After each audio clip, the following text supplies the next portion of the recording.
اللهم صل وسلم وبارك على سيدنا محمد وعلى آله وصحبه أجمعين. عالسلامة ومرحبا بكم. اليوم باش نعملوا مع بعضنا رفيس تونسي، هو من أصول كفية. لهنا عنا سميد متوسط وعنا التمر. بالنسبة للتمر حطيته في ماء سخون ونحيت لك القشرة خاطر طري برشا وفيه القشرة متاعه على برا، وليت نحيتها وسقطرته بالكدا من الماء، وتوا باش نرحيه باش يعاوني خير.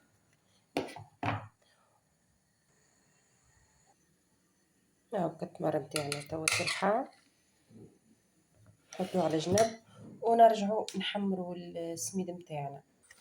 لهنا حطيت المقلة متاعي على النار ما تكونش قوية، وتوا باش نصب بشوي بشوي السميد، مش برشا.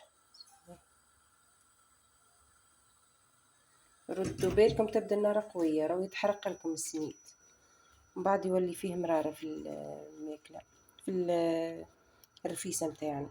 تبدو هكا تحركوا لين يحمر السميد متاعنا.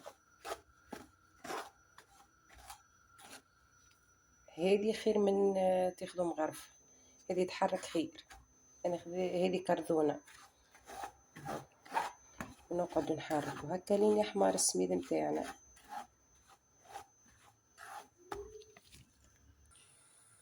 هاكا اللون بدا يتبدل.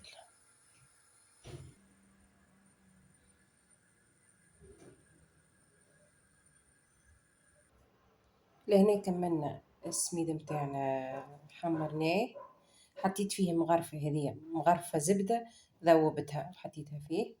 هنا عنا الفاكهة اللي عندكم هروشوها حطوا، انا حمرتها شوية. هذاك التمر مرحي، وعندي ترانش هذه متاع الشامية باش نخلطهم الكل مع بعضهم، ونزيد عليهم نص كيس زيت زيتونة. اوكي. بسم الله، نزيد بشوية ونخلط الزيت. السميد مازال سخون، حركه بشوي بشوي.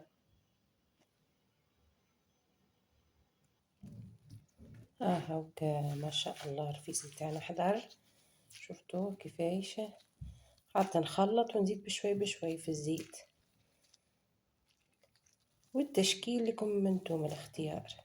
بالنسبة لي أنا باش نعمله كما تعملهن أمي،